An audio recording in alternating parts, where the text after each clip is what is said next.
I recently received an offer for $80 on an item I had listed for $100.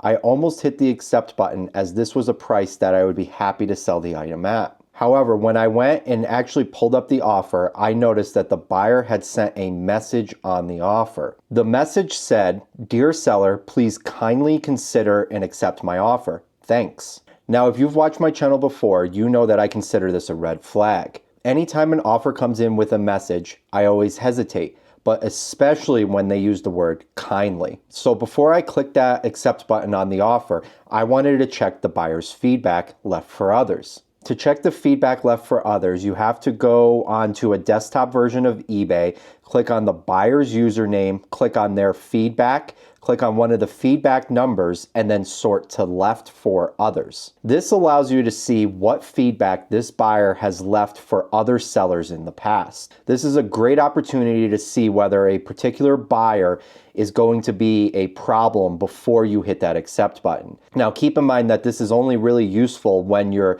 accepting or declining offers because the buyer hasn't already purchased the item. What I'm looking for is a buyer who has a history of leaving negative reviews for other sellers. But this buyer didn't have it. In fact, this buyer had never left a negative feedback at all.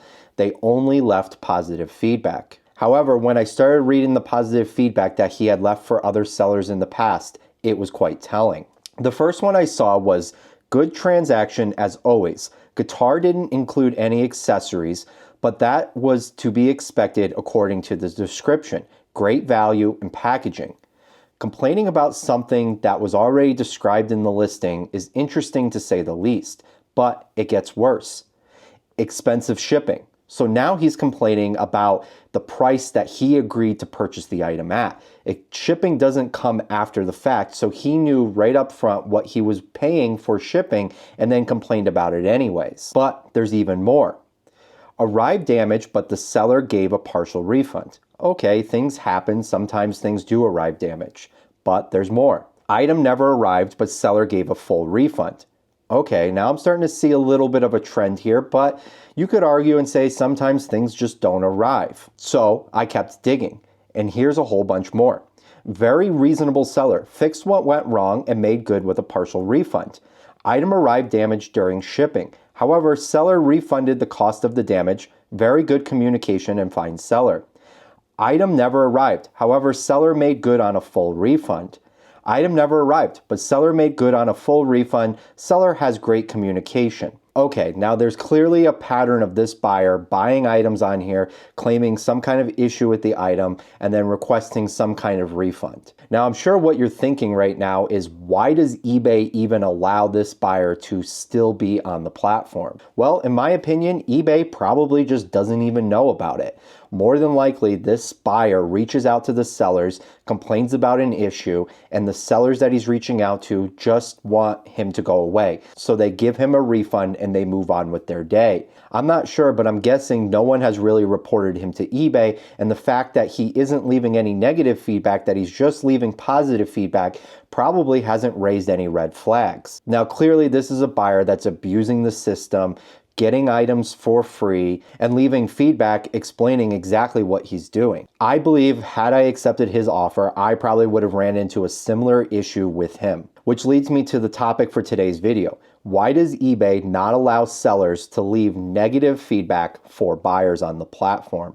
If we could all just rate each other on the platform, it would probably prevent bad buyers like this guy from remaining on the platform. After all, Uber, Airbnb, and Turo all allow ratings both ways. I used to think that this must help with keeping people honest on the platform and following the rules, because both parties involved can leave actual feedback. I used to think eBay's feedback system was broken and that they should be more like Uber, Airbnb, and Turo and allow sellers to actually leave negative feedback for buyers. After all, a buyer can basically leave whatever feedback they want on a seller's account. However, a seller can only give positive feedback to a buyer. Yes, that's right. If you are a buyer on the eBay platform, in theory, you should never get negative feedback. I say in theory because even though it's against eBay's terms of service, there are still some sellers out there that will leave false positive feedback. In other words, they'll leave you positive feedback as the buyer, but leave a bunch of negative stuff in that feedback. This is actually against eBay's terms of service, and I don't recommend losing your account over a simple thing like this. On eBay, as the buyer, it doesn't matter what you do. You can literally commit fraud, and the seller has no options to actually do anything to you outside of just clicking a report to eBay button. And in my experience, eBay is pretty slow to remove these people from the platform. Unless there's a clear cut and dry case of fraud with actual evidence or a serious pattern of fraud, eBay seems to just kind of take a backseat and not really be reactive to any of these actual problems. Now, this hasn't always been the case for eBay. When eBay first started, they allowed feedback both ways for buyers and sellers.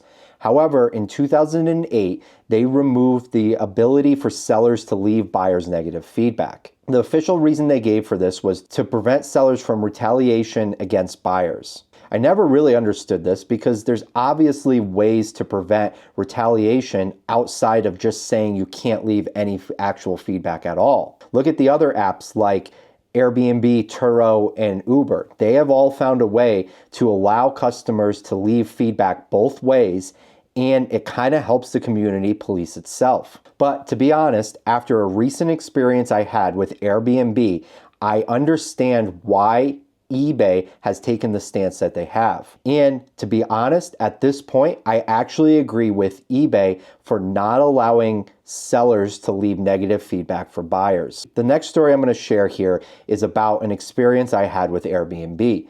Now, if you stick with me through this story, you'll understand why I believe eBay has made the right decision when it comes to feedback left for buyers. I personally never fully understood the full downside of negative feedback for a buyer until I had this experience with Airbnb. I have used Airbnb very frequently over the past couple years, staying at over 15 different rentals. I have never had any issues at any of the locations, and to be honest, all of the hosts have been super accommodating and very friendly. However, this past summer, I was staying at a rental and I ran into a small issue. The rental only had one window air conditioner out in the kitchen. The rest of the unit was not temperature controlled. It was the middle of July and it was very hot. Now, I knew this going into the trip. However, I had saw a picture of a fan inside of the bedroom, and in the amenities, it said that it included a fan. When I arrived to the Airbnb, the bedroom was very hot and I wanted to turn on the fan. I started looking for it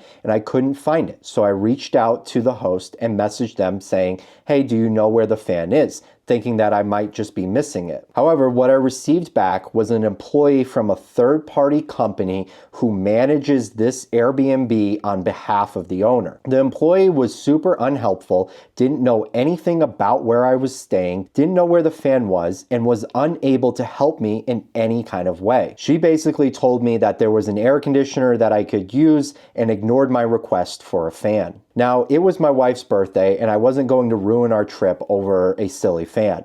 So I hopped on DoorDash and I ordered a fan to be delivered to us, and this solved our problem while we were staying there. However, after the trip was over, I submitted a request to be reimbursed for the fan that I had to purchase during my stay. I personally considered this very fair, as they were supposed to have a fan there and they didn't provide one, so I was out the cost of having to buy a fan.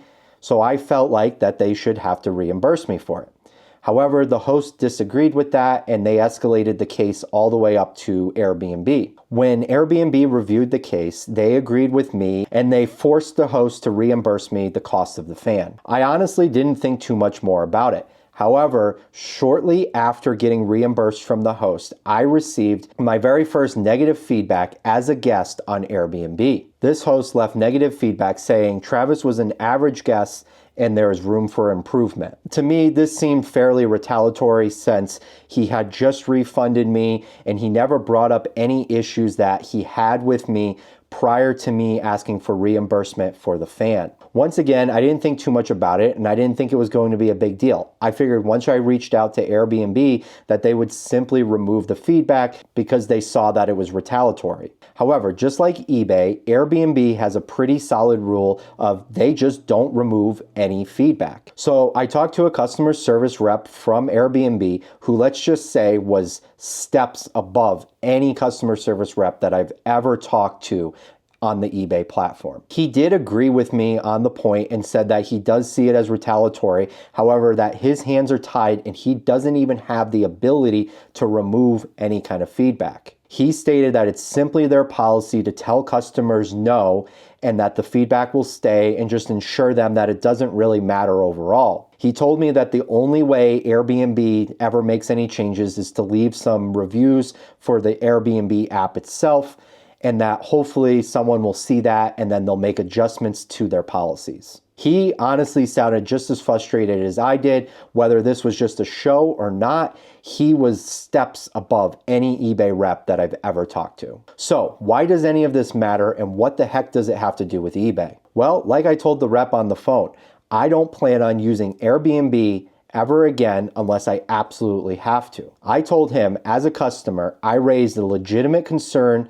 The host did nothing to help me, and then you guys agreed with me, but then allowed that host to retaliate against me and leave me negative feedback. Like I told the rep, this was a simple problem that I was able to solve on my own. However, what if this had been a major safety concern? If there was a major safety concern at an Airbnb in the future, I would have to decide between raising an issue with the host or getting negative feedback. And that right there is very dangerous. In theory, Airbnb's policy could actually lead to someone staying at a rental that they feel is unsafe just to avoid getting what they feel like is negative feedback that's going to affect their account. Now, clearly this isn't the end of the world, but let's think about this from the perspective of a buyer on the eBay platform. We all know that there's bad sellers on the eBay platform. So if eBay actually allowed sellers to leave negative feedback for buyers, a buyer might be tempted to not raise a concern about an issue that they're having with a seller